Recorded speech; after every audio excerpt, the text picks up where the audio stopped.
Kag sa numero 1 sa mga balita, subong nga adlaw.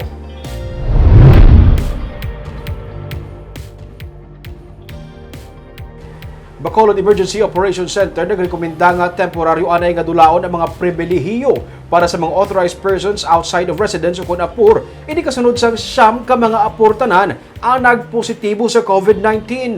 May report si Nico Delfin. Siyam sa 30 ka mga new COVID-19 cases ang Bacolod ang natalupangdan nga mga authorized person outside residence o kun Apor. Sila mga empleyado sa mga kumpanya nga kinahanglan magtabok sa mga isla o kun probinsya para sa delivery ng essential goods o kun mga empleyado sang gobyerno. Ang siyam nga nagpositibo ang ginpaidalom na sa quarantine sa Barangay Bata.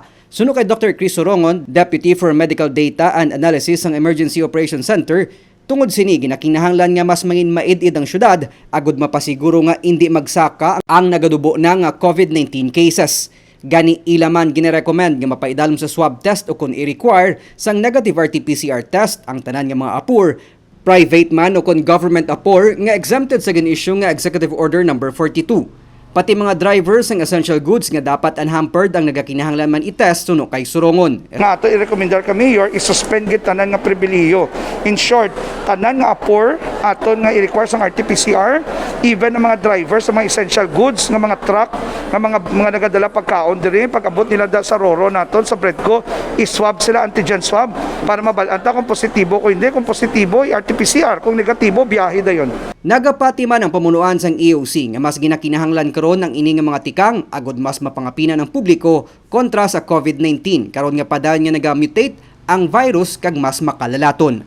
Para at least maproteheran tagid, especially nga nagwa resulta siyam ang nagpositibo sa aton Apor nga ginswab naton dira sa aton nga Roro sa Breadco.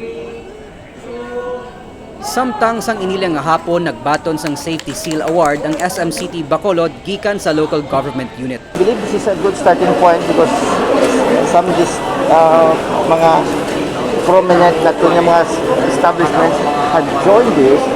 So, kapay pa dabo pang kasunod sila.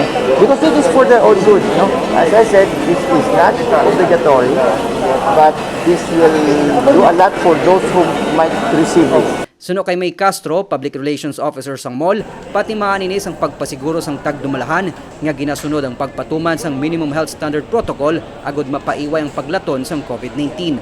Dugang pa niya nga ang ginapatuman nga vaccination program sa mall kag ang paghatag pribilehiyo sa mga fully vaccinated individual ang kabahin sang tikang sang kubuyahan para mabuligan ang economic recovery sang syudad kag probinsya. Nico Delfin para sa DGCast Negros.